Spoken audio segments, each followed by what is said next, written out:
Welcome back to Each One, Reach One. We're back for the continuance of our study, Christianity versus the Bible. And this is the truth. If you follow me this long, then you have indeed learned that I found the apt title for this study, Christianity versus the Bible, because that's what it is. It's Christianity versus the Bible, because the two are not in conjunction. The two are not married. The two are not in agreement. Christianity has nothing to do with the Bible. It only appears that way. The Bible does not substantiate the claims of the Christian church. It does not. The Bible completely refutes the doctrine of Christianity. And it's time for Christianity, the lies thereof, the false prophets thereof, and the Nicolaitans, all of the followers thereof, to fall. The false prophets must be destroyed, and those that cling to the false prophets with them. That's why it's imperative that you get out of there, that you escape while you can. Because when the Most High sends his judgment, when their time of visitation comes, you don't want to be standing with them. You do not want to be found holding hands with these wicked people. You will share in their judgment. Let us give all praise, honor, and glory to the Holy One of Israel, Yahweh, praying in the name of his only begotten Son, the Redeemer of Israel, the Savior of Israel, Hamashiach, Yahweh Shai, Hebrew God with a Hebrew name, who has a Hebrew son with a Hebrew name, who came to save the Hebrew Israelite people.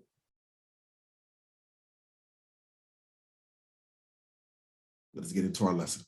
We're picking up in Matthew chapter 16, verse 13. When Yahushua came into the coast of Caesarea Philippi, he asked his disciples, saying, "Whom do men say that the Son of Man am?" Let's read that again. I butchered that. When Yahushua came into the coast of Caesarea Philippi, why did he come into this place? Because there were Israelites there. He asked his disciples, saying, "Whom do men say that I, the Son of Man, am?" And they said, "Some say thou art John the Baptist," an Israelite, "some Elias," an Israelite, and others Jeremiah, an Israelite, or one of the prophets of Israel. He saith unto them, "But whom say ye that I am?"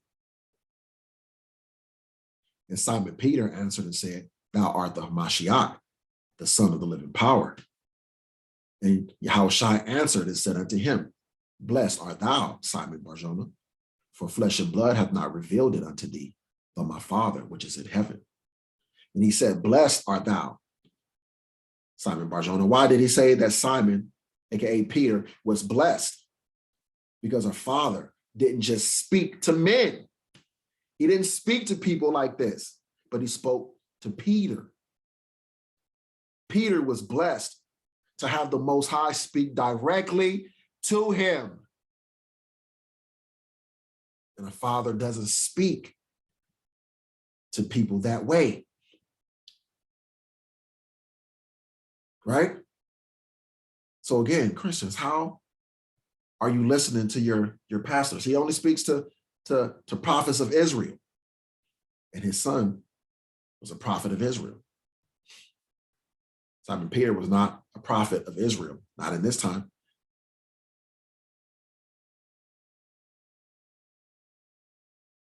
Before this current life, Simon Peter was King David, and King David was indeed a prophet, a man after his own heart. The Father loved King David and spoke directly to King David. This is the reason why in this time he spoke directly to Peter. Peter is King David. It's the same spirit, different lifetime. This is the reason why he spoke to him. Because Peter, aka King David, is special to the Father, someone that he does talk to.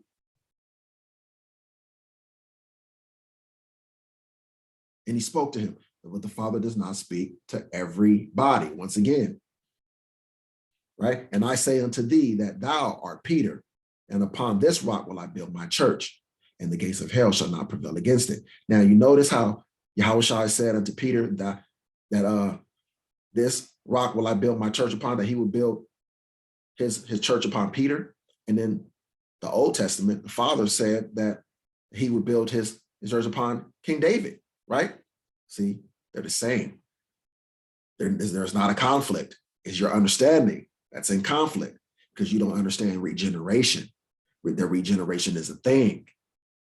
So you think that there's a contradiction, but there's a lack of understanding, knowledge, and wisdom on your part if you were confused by it.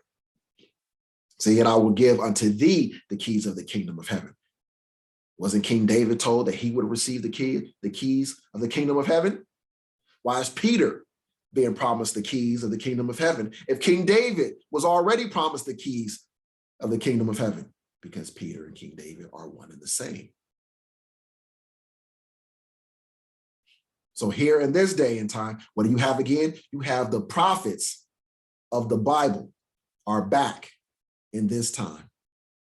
And they're back prophesying and teaching the people once again. They're regenerated in the earth again to be alive during this time because we are the blessed generation that he told. That's why he spoke to us back then in this time, that we would be alive in the end time, in the latter days. We would be here at his coming. This is what he told his apostles and his disciples, that they would be here at his coming. And it's about that time. And we're here. Can you receive this? Or does this sound like foolishness unto you? How can you believe any of the greatness and majesty of the Heavenly Father if this sounds like madness to you? You can't possibly believe all of the amazing things he has promised and all of the amazing things that he says are going to come into the earth if this is a stumbling block to you. If you're tripping at the idea of regeneration. Okay? Verse 27. For the Son of Man shall come in the glory of his Father with his angels who are his church, his disciples, who will be glorified and given angelic bodies, given godly bodies. And he's going to return with them. And then he shall reward every man according to his works. Because what you guys talk about, the rapture of the church, is not the church of Christianity. It's his disciples, the church, which is not a physical church. It is the body of Yahushua HaMashiach, the spiritual temple of the Father and Son, the disciples, the 144,000, the 12,000 men from each of the 12 tribes of Israel. These are the angels that he's going to return with. These are the people who are going to be taken out of here before the great tribulation, what you call the rapture. You think it's going to be a rapture of the Christian church when it's really going to be the 12,000 men from the 12 different tribes of Israel that are going to be taken out of here. Not going to be you. Not going to be you. Verily, verily, I say unto you, there be some standing here which shall not taste of death till they see the Son of Man coming in his kingdom. Let them know that there are plenty who are there at his time while he's speaking that will be here in the last days when he returns. Regeneration. Regeneration. When he said not taste of death, because you don't really die. You go into rest. You have different lifetimes. You go to rest and then you come back. The death happens after judgment. Meaning he said there's some standing here that will not be judged, who will not be put to death via the judgment until they see me when I return, is what he's saying. Until they see me coming in my kingdom. Regeneration. Proven. That's what he's telling them. That's what he's talking about. But many of you can't receive this. This sounds like craziness to you. This is the reason why you guys aren't supposed to read the book. You don't understand. You're supposed to get this teaching from his men who do understand the word.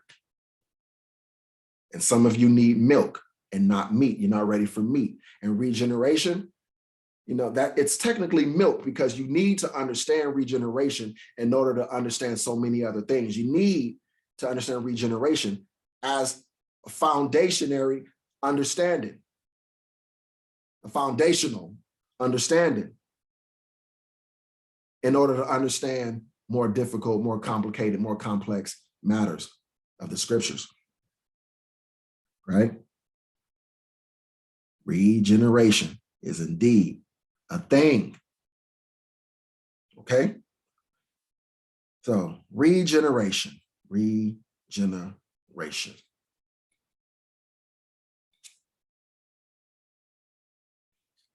Okay, I just have to take a moment to think. Do I want to go into regeneration? Should I go into it right now and prove regeneration to you? And no, I'm not going to prove regeneration to you right now. We're going to take Yahushua's words and what he just said, and that's going to have to suffice for now. Because again, what he just said to them doesn't make sense unless regeneration, the fact that you don't just live and die once. If that's the case, then what he just said right here makes no sense. The only way this makes any sense is if regeneration, the fact that we live, we die, and we return again, if that's true. Okay, so we're going to take his word for it. I'm going to do another lesson on regeneration as a standalone subject. I'm not going to include it inside of here.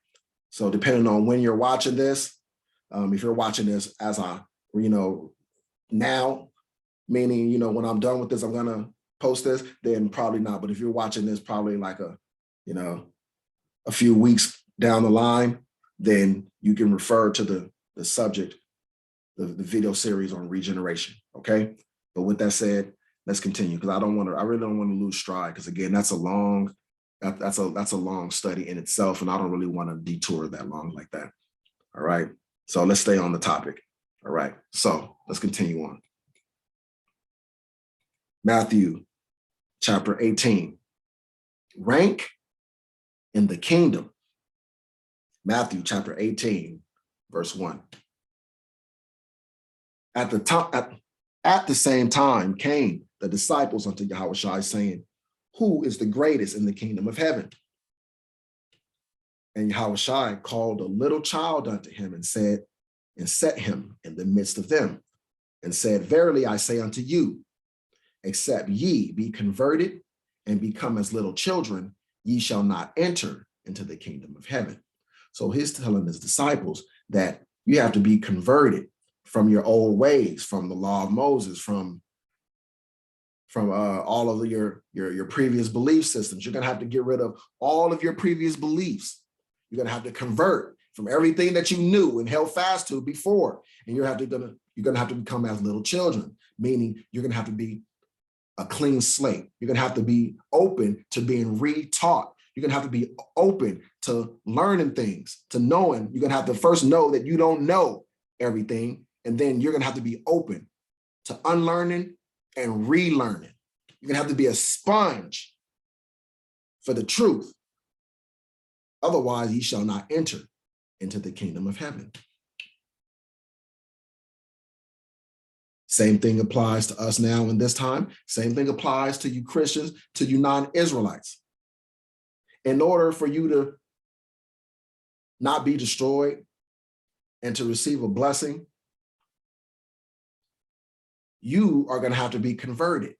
You are going to have to become as little children. You're going to have to unlearn Christianity. You're going to have to relearn the truth from the mouths of the prophets and disciples of Yahushua, Hamashiach. This is how it works. Whosoever therefore shall humble himself as this little child, the same is greatest in the kingdom of heaven. Whosoever of Israel shall humble himself as this little child, the same is the greatest in the kingdom of heaven. And even though you non-Israelites, even though you will not be among us in the kingdom, you will exist during our reign in the kingdom. And you got to work on your blessings right now. What would be your level of servitude? How will you live in that time? What will your lives be like during that time? You will be the subjects of the royal family of the kingdom of heaven, which is Israel, the children of Israel. Those who you hate and despise right now are going to be the royal family of the earth, the sons and daughters of the Most High, Yahweh, Bahashem, Yahweh Shah. But let's continue. Verse 5, and whoso shall receive one such little child in my name receiveth me, because us, his people, his men, right now, we are the little children. We are the children they're speaking of. And who shall receive one such little child, and that I'm one of. If you receive me, one of these little children, in his name, receiveth him. You have to receive me and my brethren in order to receive him. This is the pecking order. You can't get to him but through us. The same way he says, no man can come to the Father except through me. No man can come to Hamashiach Yahweh Shai except through me and my brothers. You have to come through us. We are the Lord's men. You can't go through your Christian pastors. That's trying to come up a different way. There is order.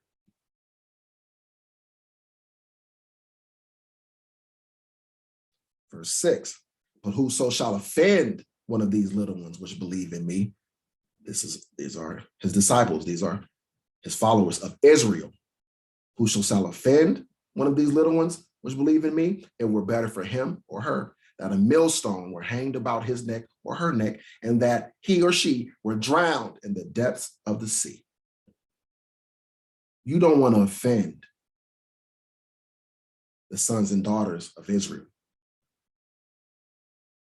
These lowly little Negroes, AKA African Americans, AKA Black people, that you look down upon right now, the brown people over here, that you hate and despise so much that you consider as spit on the bottom of your shoe, of nothing worth. If you have offended any of these which believe in him, it were better for you that a millstone were hung about your neck and that you were drowned in the depths of the sea. Because what's coming during the great tribulation is going to be far worse than that. Woe unto the world because of offenses against Israel. For it must needs be that offenses come. As need be that offenses come. It has to happen. But woe to that man by whom the offense cometh. Yikes. Yikes.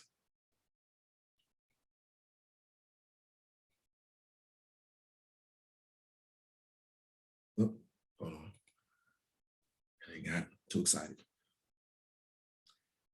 Matthew chapter 18, verse 10. Take heed that ye despise not one of these little ones. You hear this, Christians? Non-Israelites? Take heed that you despise not one of these little ones. For I say unto you that in heaven their angels do always behold the face of my Father, which is in heaven. For the Son of Man is come to save that which was lost. You hear that? He didn't come to save the entire world. He came to save that which was lost. What was lost? The sheep of Israel. The sheep were scattered, sent into many different captivities. And so the children of Israel were scattered. The northern kingdom and the southern kingdom split. And because of everything that we've done, all of our messing up, we went as captives into all the nations of the world. and he has come to save that which was lost. We were that which was lost. In order for something to be lost, you have to first have it. It has to first be with you before you can lose it. All of the people of the earth were not with him, were not with the Father. So it cannot be talking about all the people of the earth when he says, come to save that which was lost. He started off with Israel. And if he says he's come to save that which was lost, he has to be talking about Israel. Because all of the people of the earth were not his people. So that couldn't be the people that are lost.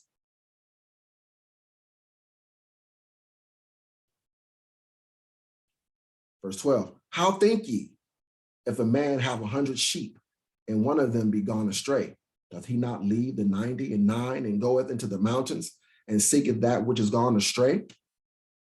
And if so be that he find it, verily I say unto you, he rejoiceth more of that sheep than of the 99, which went not astray. Even so, it is not the will of your Father. Listen, of your Father, that's possessive. He didn't say the will of the Father. He said, even so, it is not the will of your Father. He's speaking to Israelites. It is not the will of your Father, which is in heaven, that one of these what? These little ones that he lost, the ones that he lost, the lost sheep of the house. I'm not sent, but unto the lost sheep of the house of Israel. Remember? Right?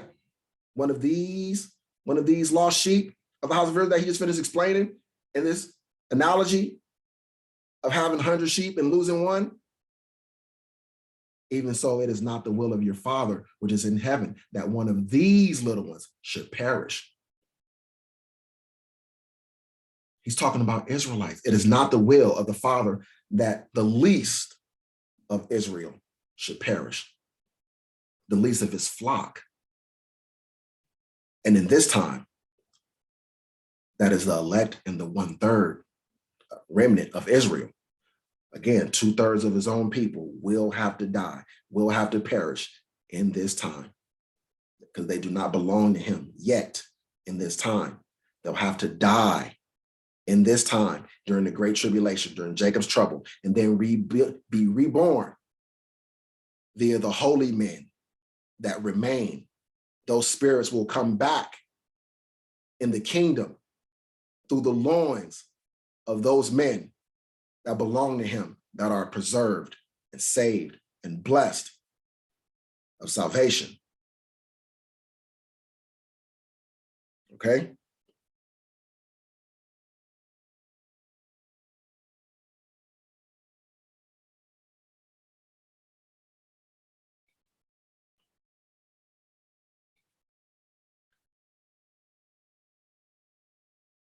Who rejected Yahushua? Israel, right? But a portion of Israel, right? Not all of Israel, a portion of his people, right? Rejected Yahushua. That's important to remember, that not all of his people rejected him. But yes, a portion of his people did reject him because he came only to save his people. So only his people can reject him. Only those which you came for, only those which you tried to save could reject you. So if he came for everybody, how is it that it was Israel that rejected him? When did it say the entire world, the entire earth embraced him, accepted him? It doesn't. When does it ever say that he went and spoke to all the nations of the world? It doesn't, because he didn't. But let's continue. Matthew chapter 20, verse 17. And Yahushua, going up to Jerusalem where the Israelites are, took the 12 disciples apart in the way and said unto them, behold, we go up to Jerusalem, and the Son of Man shall be betrayed unto the chief priests and unto the scribes, and they shall condemn him to death. So who rejected him? Who turned on him? Israelites, right? But of Israel, who specifically? The chief priests and the scribes and some of the elders. chief priests and the scribes and some of the elders condemned him to death. Verse 19. And shall deliver him to the Gentiles to mock and to scourge and to crucify him. And the third day he shall rise again. Now he's talking about the Gentiles by blood, not the Gentiles by practice. Which are the Gentiles by practice are the northern kingdom Israelites, as we spoke of before, right? Who at his time are no longer being considered Israel. They were taken captive by the other nations who enslaved them. And they're now practicing all the customs and traditions and the heritages of those who took them captive. Those are the Gentiles by practice. The Gentiles by blood. Listen what he says. And shall deliver him to the Gentiles to mock. So if you Gentiles who are Gentiles by blood, not Gentiles by practice, because you're not Israelites, you're Gentiles by blood. He didn't come to you and you received him. You guys mocked him and scourged him and crucified him. Why do you think he's coming to save you now in this time? What makes you believe that? Oh, yeah, you're a Christian pastor. Fooled you. Got him. That's what your pastors say every Sunday or whatever day that you guys go and worship. You look out and see you guys filling up the church, and all they sit there, they sit in the back laughing, and giggling and slapping knees. Got him again. They're back, y'all. This is easy. That's how they feel about you. Right? Verse 25. But Yahushua called them unto him and said, ye know that the princes of the Gentiles exercise dominion over them, and they that are great exercise authority upon them. But it shall not be so among you. But whosoever will be great among you, let him be your minister. The great among Israel are supposed to be the minister to the least of the flock of Israel. That's not the only thing you're supposed to get from this. The other thing you're supposed to get from this is the difference he's making between those who he's speaking to, the Israelites, and the non-Israelites. He's making a difference between the two. Telling Israel, you are not to be as the Gentiles are. You're not supposed to do as they are. If these were some people that he loved and he wanted to save, why would he constantly be telling his own people, the Israelites, to don't be like them? Don't do like unto them. Evidently, the things that they do are not pleasing to him. The kind of people that they are not pleasing to him. So why would these be the people he's trying to save? He never says anything about wanting to save these people. Nothing about liking these people or loving these people. Nothing. And these are your people. These are the people in which you come from. You spring from these people. If you're not Israelites, you spring from all these other peoples. He looks at you the same way he looked at all these at these people back then. People that he wanted his own people to be separate from. Verse 27. And whosoever will be chief among you, let him be your servant. Right? Even as the Son of Man came not to be ministered unto, but to minister, and to give his life a ransom for many. Not for all, for many. We're going to love the whole world that he gave his only begotten Son. A ransom for many of Israel, not all of the world. Okay? And as they departed from Jericho, a great multitude followed him. There again is a great multitude following him, because not all of Israel rejected him. Okay?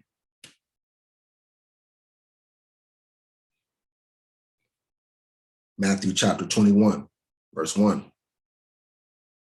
And when they drew nigh unto Jerusalem and were come to Bethphage unto the Mount of Olives, then sent Yahushua two disciples, saying unto them, Go into the village over against you, and straightway ye shall find an ass tied, and a colt with her.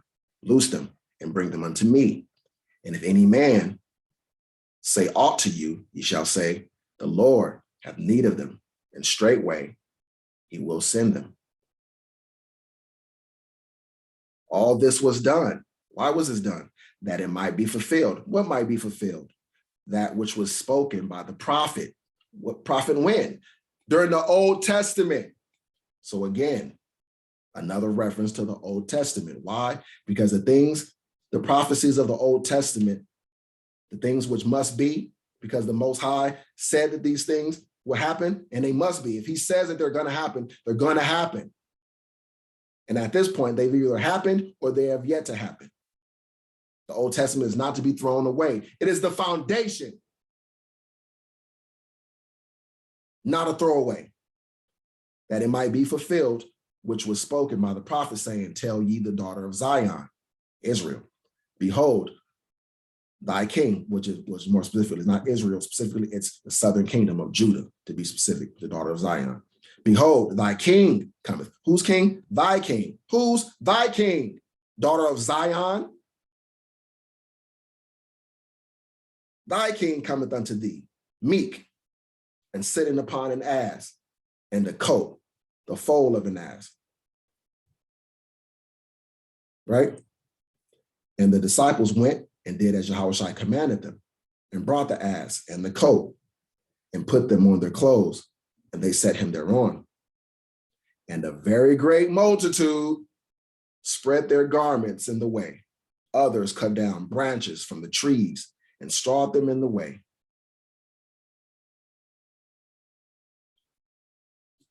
And the multitudes that went before and that followed cried, saying, Hosanna to the Son of David. Blessed is he that cometh in the name of the Lord. Hosanna in the highest. And when he was come into Jerusalem, all the city was moved. Many of his people loved him. He was not rejected of all his people.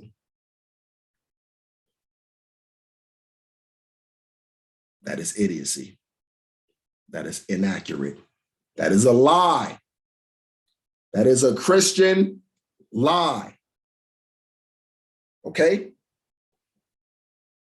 I'm glad that we cleared that up. All right? So this is a good place to pause this. I'm going to go ahead and bring this one to its conclusion right now. And we'll be back for the next installment in this series very soon. Okay, you guys hold tight.